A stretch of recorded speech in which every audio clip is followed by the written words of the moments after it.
Eu convido você, irmão e irmã, vamos abrir nossas Bíblias. Primeiro livro dos Reis, capítulo 19, nós vamos ler até ao versículo 18. Primeiro livro dos Reis, capítulo 19. A saber, este capítulo é considerado o texto áureo para aqueles que querem saber onde na Bíblia existe algo mais profundo sobre estresse, esgotamento e depressão. E alguns estudaram muito a fundo a chamada depressão do profeta Elias. E eu quero falar com você hoje sobre isso, como Deus renova as forças do cansado. Vamos ler, capítulo 19. Acabe fez saber a Jezabel tudo quanto Elias havia feito e como matara os profetas à espada. Então Jezabel mandou um mensageiro a Elias a dizer-lhe: façam-me os deuses como lhes aprouver, se amanhã a estas horas não fizer eu a tua vida como fizeste a cada um deles. Temendo, pois, Elias levantou-se e para salvar a sua vida se foi e chegou a Berseba, que pertence a Judá, e ali deixou o seu moço. Ele mesmo, porém, se foi ao deserto, caminho de um dia, e veio e se assentou debaixo de um zimbro, e pediu para si a morte, e disse: basta, toma agora, ó Senhor, a minha alma, pois não sou melhor do que os meus pais. Deitou-se e dormiu debaixo do zimbro. Eis que um anjo tocou e lhe disse: levanta-te e come. Olhou ele e viu, junto à cabeceira, um pão cozido sobre pedras em brasa e uma botija de água. Comeu, bebeu e tornou a dormir. Voltou segunda vez o anjo do Senhor, tocou e lhe disse: levanta-te, come, porque o caminho te será sobremodo longo. Levantou-se, pois, comeu e bebeu, e com a força daquela comida caminhou 40 dias e 40 noites até Horebe, o monte de Deus. Ali entrou numa caverna, onde passou a noite, e eis que lhe veio a palavra do Senhor e lhe disse: que fazes aqui, Elias? Ele respondeu: tenho sido zeloso pelo Senhor, Deus dos exércitos, porque os filhos de Israel deixaram a tua aliança, derribaram os teus altares e mataram os teus profetas à espada. Eu fiquei só e procuram tirar-me a vida. Disse-lhe Deus: sai, põe-te neste monte perante o Senhor. Eis que passava o Senhor, e um grande e forte vento fendia os montes e despedaçava as penhas diante do Senhor. Porém o Senhor não estava no vento. Depois do vento um terremoto, mas o Senhor não estava no terremoto. Depois do terremoto um fogo, mas o Senhor não estava no fogo. E depois do fogo um cicio, tranquilo e suave. Ouviu Elias, envolveu o rosto no seu manto e saindo pôs-se à entrada da caverna. E eis que lhe veio uma voz e lhe disse: que fazes aqui, Elias? Ele respondeu: tenho sido extremo zeloso pelo Senhor, Deus dos exércitos, porque os filhos de Israel deixaram a tua aliança, derribaram os teus altares e mataram os teus profetas à espada. E eu fiquei só e procuram tirar-me a vida. Disse-lhe o Senhor: vai, volta ao teu caminho para o deserto de Damasco, e em chegando lá, unge a Hazael rei sobre a Síria. Jeú, filho de Ninsi, ungirás rei sobre Israel.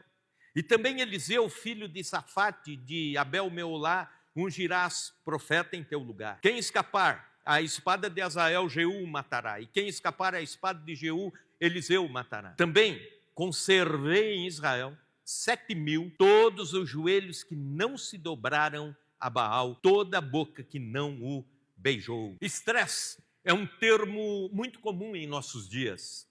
Há 30 ou 40 anos atrás, um esgotamento atingia alguém, principalmente o corpo, não pensando tanto em mente e emoções, mas nada que uma semana de férias não repunha.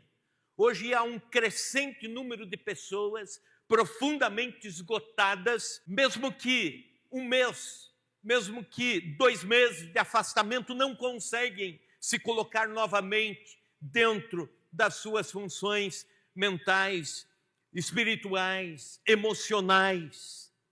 O trabalho tem estressado pessoas, trânsito estressa pessoas, Os lares, as dinâmicas da casa, das famílias, estressa pessoas. O comércio estressa pessoas. Encontramos pessoas esgotadas, emocionalmente, mentalmente, espiritualmente, em todos os ambientes, de todos os lugares, cidades, países, no mundo inteiro. É algo que já tem sido objeto de estudo da OMS, Organização Mundial da Saúde. É a paciência que se foi, é o ânimo que se esvaiu, é o vigor que vai se extinguindo aos poucos. Enfim, alguém esgotado já está sem forças para olhar a vida diferente. Como decorrência, a sociabilidade de um estressado sofre. Como decorrência, o raciocínio de alguém estressado é mais lento. O matrimônio começa a entrar em crise. Os reflexos se arrefecem. A autoestima começa a se esvair. Acontece que essa trajetória pode ser muito mais destruidora do que imaginamos. O esgotamento prolongado traz crise. A crise prolongada por causa do esgotamento pode se desdobrar em surto. Surtos de estresse podem se desdobrar em colapso. E os colapsos em tragédias. Pois bem, o texto bíblico que lemos, nele nós encontramos o exemplo clássico de Elias, esgotado, cansado, abatido. Elias em hebraico significa Senhor é Deus. Quem era Elias? Alguns insights sobre a vida de Elias. Ele provava milagres contínuos de Deus na sua vida, nos detalhes da sua vida. Por 3 vezes ele foi alimentado pela provisão divina de forma sobrenatural. Ele foi alimentado por corvos que Deus mandava ao ribeiro de Querite para levar alimento a Elias. Pela dispensa da viúva que Elias se aproximou para acudi-la em momentos de crise, Deus multiplicava farinha e azeite de forma que tinha provisão. Um anjo alimentou Elias por 2 vezes nesse próprio texto que lemos aqui no capítulo 19. Então, Deus atropelava as leis da natureza para cuidar de Elias. E aí você pode perguntar, alguém que é guardado por Deus de uma forma tão milagrosa, tão pessoal, pode entrar em esgotamento? Guarde esta pergunta para daqui a pouco. Quem era Elias? Era zeloso pelo nome de Deus na nação. Um profeta sem igual. Nunca a idolatria teve tantas raízes e foi tão incentivada em Israel como no tempo de Acabe e Jezabel, os reis que são citados aqui nesse texto. E também nunca um profeta foi tão radicalmente usado por Deus como Elias na luta contra os deuses estranhos e os seus profetas. Num único dia, Elias desafiou no Monte Carmelo os profetas de Baal, o sacrifício, o altar com o sacrifício sobre ele, a água no altar, a nação reunida no Carmelo. Os profetas foram desafiados e foram mortos a seguir a mando de Elias. Elias estava eliminando o culto ao Deus Baal e erguendo novamente o nome de Deus sobre a nação. E isso ele o fazia com galhardia, com coragem. A nação se voltava agora ao Deus verdadeiro por causa do desafio de Elias. Aí você pode perguntar, mas um profeta tão ousado, autêntico, intrépido como Elias pode esgotar-se fisicamente, mentalmente, emocionalmente, a ponto de não querer mais viver? Como entender Elias um dia num outeiro, outro dia num vale? Como entender Elias um dia no Monte Carmelo, trazendo toda a nação aos pés de Deus, e dali 42 dias já está numa caverna, num outro monte chamado Horebe, e escondido de tudo e de todos, não querendo mais, inclusive, sair para fora da caverna? Guarde a pergunta para daqui a pouco. Elias também foi considerado pela tradição judaica como o maior de todos os profetas. Foi ele usado para milagres de multiplicação, como já falei. Ordenou a seca sobre Israel e por 3 anos e meio não choveu sobre a nação por causa do pecado e da idolatria da nação. Depois dos 3 anos e meio, ele chama a chuva e a chuva vem. No profeta Malaquias, ele é citado num texto escatológico sobre Israel, isto é, falando das coisas do fim, dizendo que nos últimos dias o profeta Elias viria e reconciliaria, teria um papel conciliatório entre pais e filhos, entre gerações. Há uma tradição judaica, ela não está na Bíblia, mas eles dizem, creem dessa forma, que a cada Páscoa o profeta Elias visita as casas. Pois bem, volto a dizer, não é algo que esteja na Bíblia, mas quando ele está terminando o seu ministério, e isso está na Bíblia Sagrada, alguns capítulos além do que lemos, Deus o toma numa carruagem de fogo, e Elias é arrebatado ao céu. Ele não prova a morte, como nós todos um dia provaremos, não. O Elias vai para o céu arrebatado em carruagem de fogo, e só o profeta Eliseu o vê neste momento. Aí você pode perguntar, alguém tão intimamente ligado com o céu pode passar por uma crise tão aguda de cansaço? A resposta para essas 3 perguntas é sim. Elias era um ser humano, e no livro de Tiago, na epístola de Tiago, o autor Tiago, provavelmente o irmão do Senhor Jesus que escreve a epístola, diz que Elias era homem, ser humano, sujeito às mesmas paixões que nós, seres humanos, se esgotam. Seres humanos se cansam, se prostram em alguns embates da existência. Seres humanos, assim como eu e você, nos estressamos em determinadas estações da nossa trajetória de caminhada. Um médico norte-americano chamado Dr. Thomas Holmes, com toda a sua equipe de trabalho, colegas, resolveu fazer uma escala de estresse para que você entenda melhor. Não há como medir quanto você está estressado. Não existe um termômetro para isso, como existe para a febre ou para medir a pressão, por exemplo. Mas eles formaram uma escala mais ou menos assim, colocando áreas, eventos da vida que mais causam impacto emocional. E isso, então, dando uma pontuação maior, indo de 100 para baixo. Por exemplo, a morte de um cônjuge é 100, nessa escala, 100 unidades. Um divórcio, 73 unidades. A gravidez corresponde a 40 unidades. A reforma de uma casa, 25. Até o Natal, que seria um tempo de tranquilidade e paz, também pesa nessa escala, 12 unidades. E eles chegam à conclusão de que um ser humano só pode aguentar até 300 unidades nessa escala durante um ano. Se passar disso nessa pontuação, a pessoa está precisando de ajuda para suportar o estresse da vida. Acompanhem comigo no texto bíblico alguns sinais de esgotamento. O primeiro deles, o estressado se isola.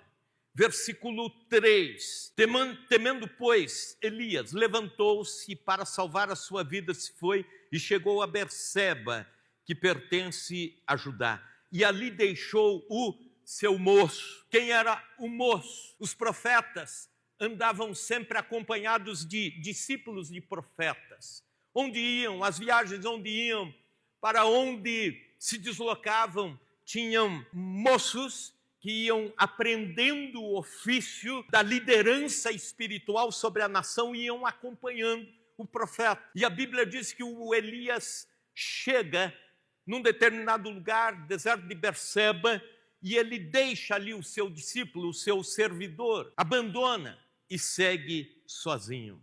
O estresse coloca pessoas em um estado tal que o cara diz: Eu não quero ouvir gente. Eu não quero ver gente. Já viram isso em algum lugar? Alguém dizer, se alguém me procurar, diga que eu não estou hoje para ninguém. Só que o problema não é por um dia. Esse é um problema que vai se repetindo de dia em dia, de semana em semana. O telefone toca e você se arrepia, dizendo, é mais um problema. Alguém convida para um aniversário e você diz, eu preciso arrumar rápido uma boa desculpa para não ir. Lembra da mãe estressada na sua infância? Ela dizia, some daqui, menino, senão eu te corto na cinta, minha paciência está na tampa. E a gente saía correndo ou ficava quietinho ali. Era apenas a expressão dela, porque a maioria das mães são amáveis. Mas você fica imaginando alguém estressado, está realmente dizendo isso, minha paciência está na tampa. Elias estava deixando a companhia do seu ajudante e seguindo solitário. No entanto, eu quero te dizer uma coisa, que as amizades são importantíssimas, são terapêuticas, são preventivas e são curativas para a vida emocional. Dizem os pesquisadores de doenças cardiovasculares que se você tiver 15 amigos que realmente sejam amigos, que você se reúna para rir, se reúna para tomar o chimarrão, para comer a melancia, se reúna para conversar, se reúna para ter momentos de estresse, abraço e assim por diante, você está bem protegido contra as doenças cardiovasculares, porque, segundo eles, as boas amizades, quando estão por perto, liberam uma substância no nosso corpo chamada endorfina, que faz com que as veias e artérias relaxem. E isso nos protege naturalmente contra infarto, inclusive. Uma pergunta, quantos amigos mesmo você tem? Não abandone gente boa que Deus coloca na sua vida e que na hora da crise você quer abandonar. O estressado se isola. Segundo sinal, o estressado abdica dos seus sonhos. Veja comigo o versículo 4, a primeira parte. Assentou debaixo de um zimbro e pediu para si a morte, disse, basta, toma agora, ó Deus, a minha alma. Aqui Elias está desembarcando dos seus sonhos, dos seus ideais para o futuro. Talvez você esteja debaixo do zimbro, como Elias, dizendo, já fiz minha tarefa, basta. Já fiz o que tinha que fazer, e sem nenhum reconhecimento, como Elias. Mas eu quero te dizer uma coisa, nunca pare de sonhar. Os sonhos alimentam a vida. Os sonhos para o amanhã fazem você viver bem o presente. E é interessante que vive bem o presente, vive de bem com a vida, o agora, aqueles que têm ideais para o ano de 2026, o ano de 2027, têm ideais para a vida. Algum tempo atrás, alguém dizia assim, olha, sabe por quê eu não me entreguei nos piores momentos de doença, enfermidade praticamente terminal e fui reagindo. Por quê? Porque tinha a esperança viva de ver meus netos crescerem. Isso enchia a minha alma e fazia o meu próprio corpo reagir. Mas o estressado abdica do seu futuro. Mas também outro sinal, o estressado deprecia a si mesmo. Veja comigo, versículo 4, a última parte. Basta, toma agora, ó Deus, a minha alma, pois não sou melhor do que meus pais. Ele está se comparando e está dizendo, eu sou pior. Eu sou pior do que a geração anterior. Sou pior do que quem veio antes. Naquela época se dizia o seguinte, que uma próxima geração teria que ser treinada e preparada para ser melhor do que esta. A ideia, a próxima geração, nossos filhos e netos precisam ser melhores do que nós. No entanto, Elias diz, Deus, está acontecendo ao contrário do que a nossa tradição familiar aponta. O estressado se torna um censurador das suas próprias ações. A autoestima já está baixa e ele começa a se comparar ao outro.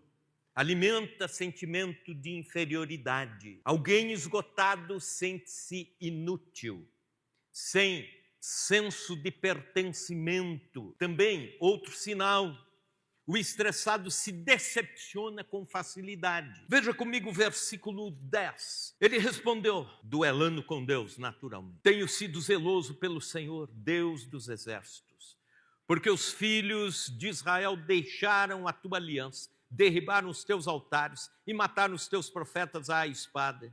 Eu fiquei só e procuram tirar-me a vida. Ele está reclamando com Deus. Eu fui zeloso e o Senhor não me defendeu da rainha Jezabel.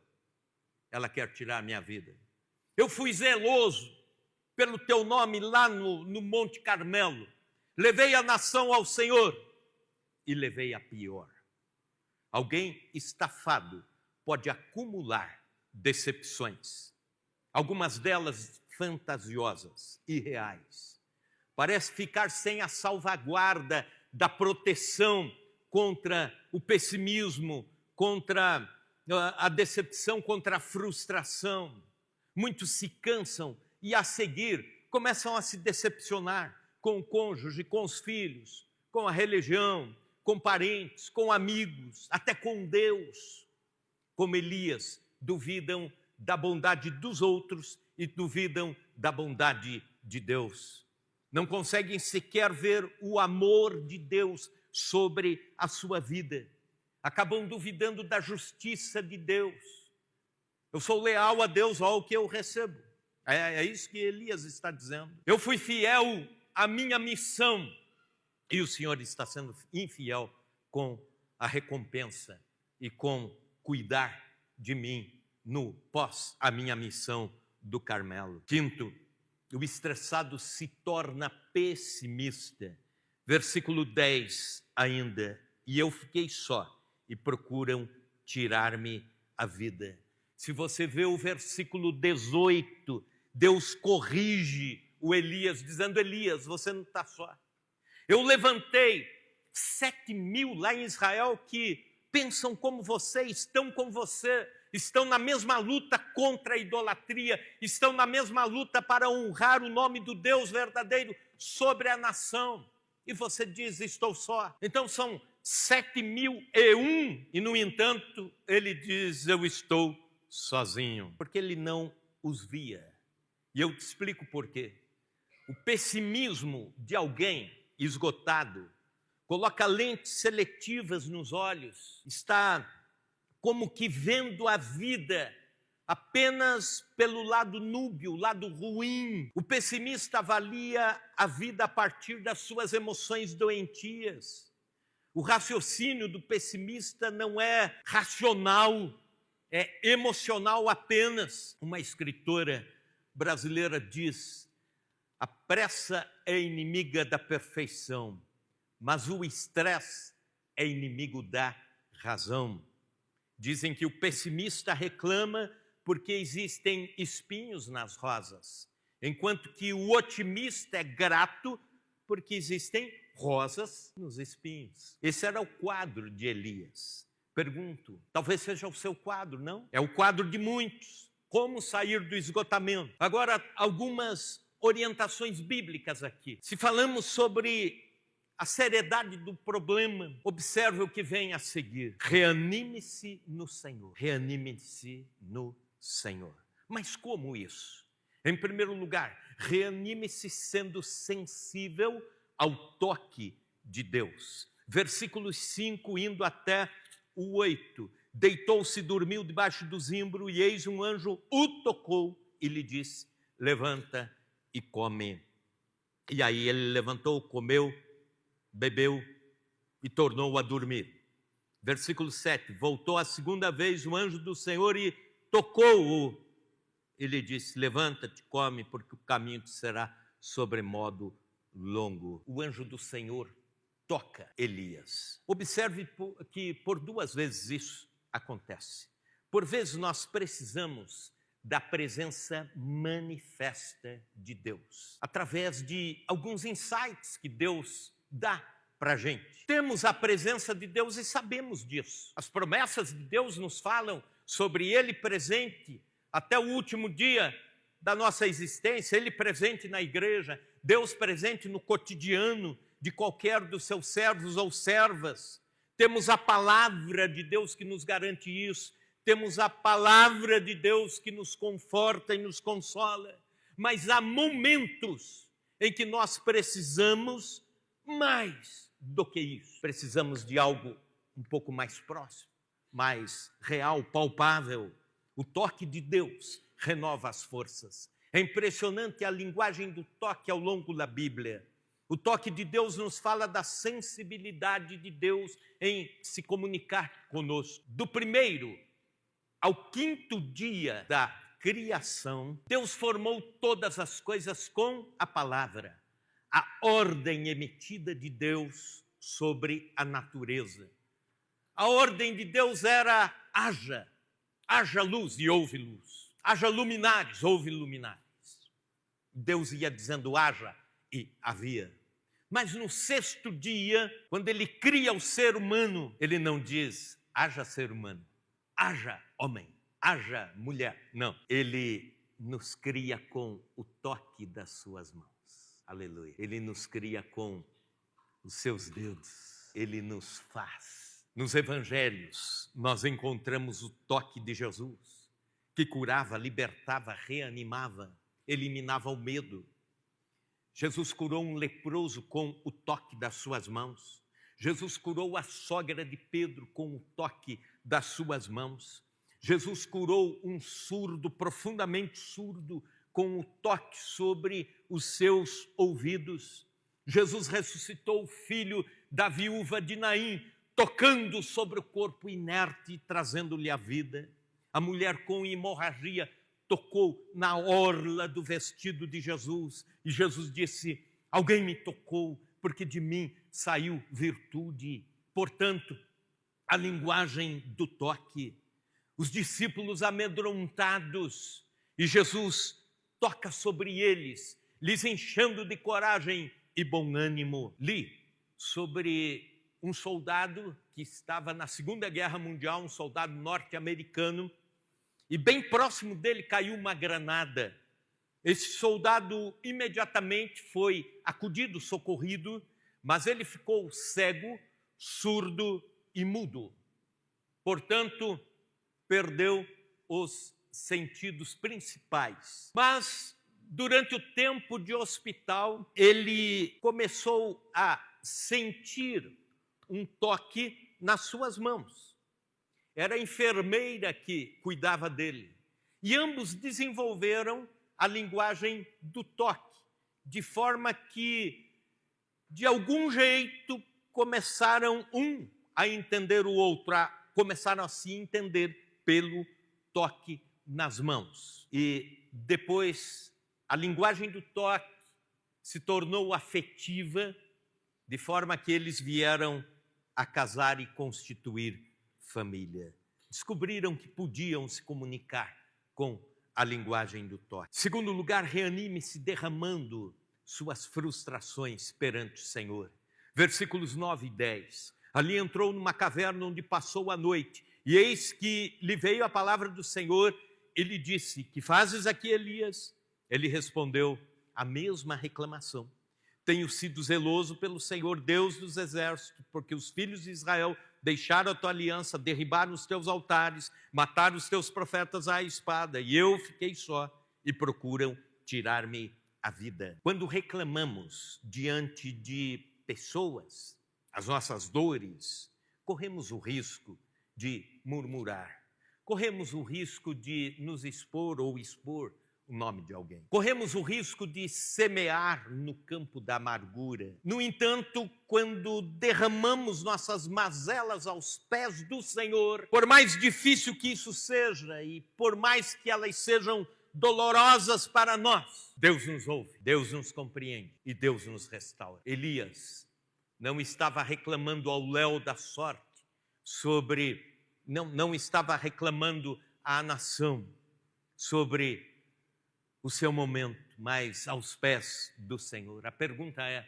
para quem você tem levado os dilemas maiores da sua vida, que estão decepcionando, esgotando, estressando a você. Derrame-os perante Deus, aos pés de Deus. Terceiro lugar, reanime-se, aceitando a direção de Deus. Agora o Elias está na caverna, no Monte Horebe, escondido, porque a rainha Jezabel mandou achá-lo, encontrá-lo e matá-lo. Ele está fugindo depois de uma ação cinematográfica, a nação inteira vindo aos pés de Jesus. Agora ele se esconde de medo.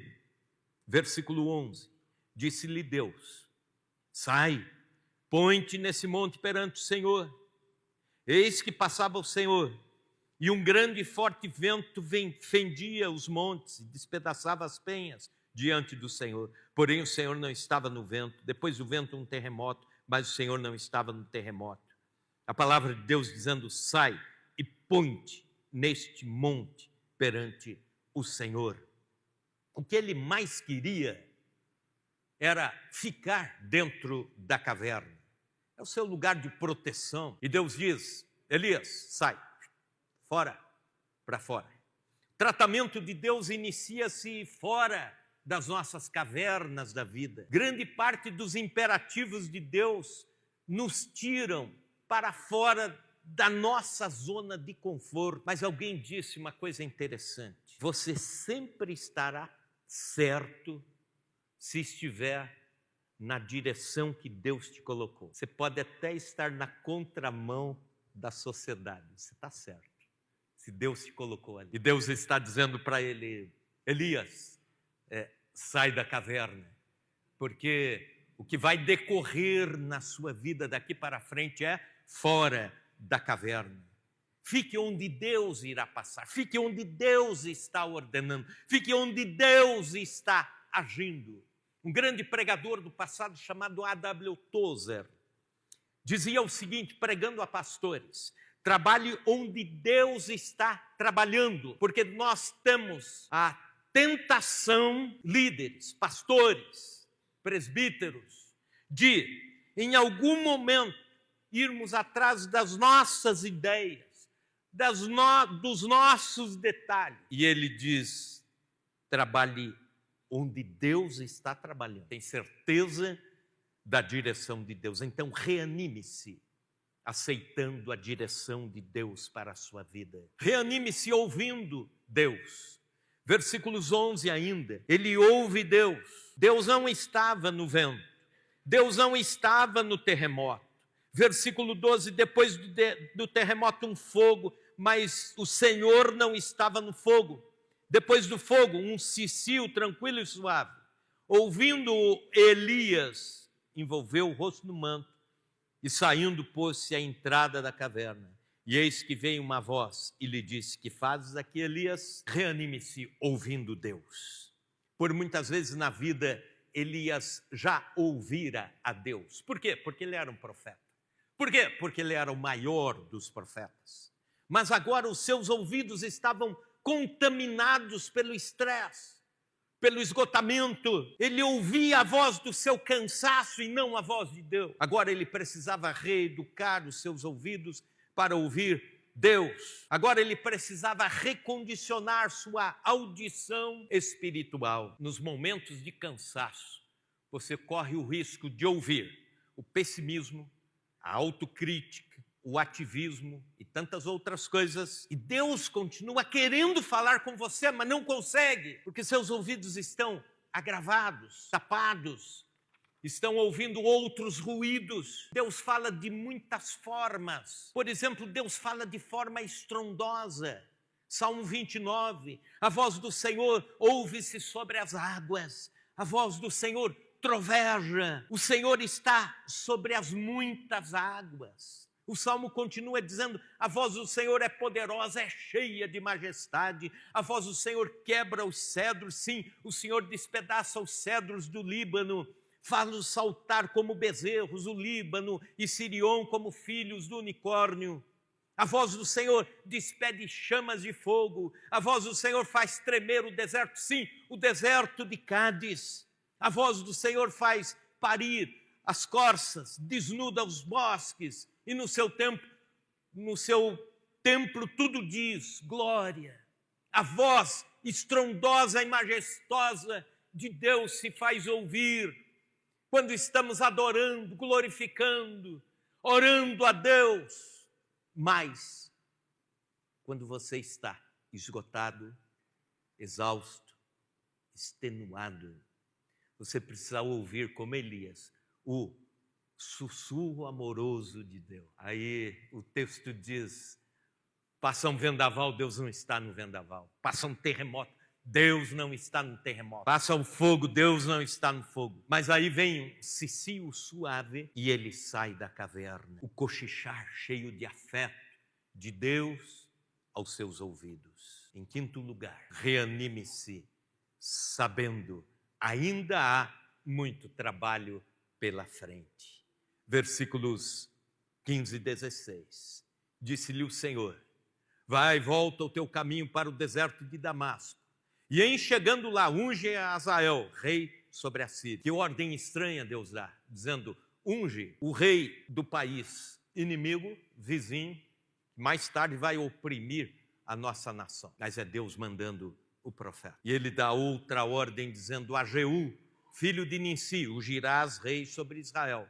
E também a Eliseu, filho de Safate, de Abel-Meolá, ungirás profeta em teu lugar. Significa que Elias teria ainda muito trabalho pela frente, inclusive de treinar o seu Eliseu, aquele que seria o substituto de Elias mais à frente. Reanime-se, ainda há muito trabalho pela frente. Isso me faz lembrar, casal de missionários voltava da África, depois de entregarem 40 anos ou mais de trabalho pelo continente africano.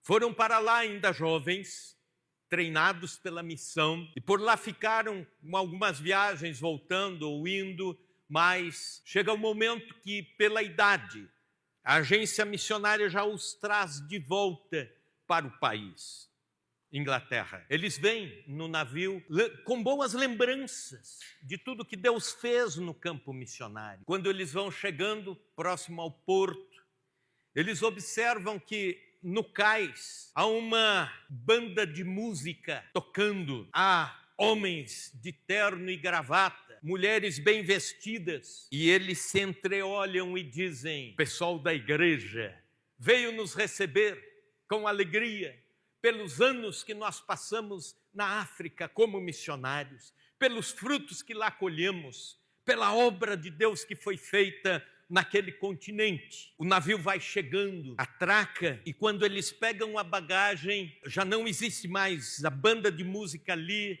nem aquelas pessoas, porque no navio estava o primeiro-ministro da Inglaterra, que tinha tirado férias e ido caçar na África. Ele estava voltando com a sua pequena comitiva e estavam lá as pessoas para recebê-lo. Receberam e se foram. Aquele casal ficou muito chateado, eles procuraram alguém da igreja, alguém da agência missionária, não encontraram. Foram para o endereço da casa que lhes estava reservada para passar o final dos seus dias, e eles chegam lá muito chateados. Colocam a bagagem e ele, o missionário, diz à sua esposa: que constrangedor, nós não tínhamos ninguém para receber aqui quando chegamos em casa. Finalmente chegamos em casa, mas sem ninguém. Eu vou dar uma volta e enquanto isso vou orar a Deus. E aí ela fica arrumando as coisas, ele sai, dali a algum tempo ele volta, e já volta diferente. A esposa pergunta: você orou? Orei. Você conversou com Deus? Conversei. Reclamou com Deus? Reclamei. E ele falou comigo. O que ele disse? Ele disse o seguinte: vocês ainda não chegaram em casa. Entendeu? Vocês ainda não chegaram em casa. Ainda tem muito trabalho. Se você está cansado, esgotado, se você está estressado, saiba disso. Deus tem novo ânimo para a sua vida. Mas Deus também tem muito trabalho pela frente para você.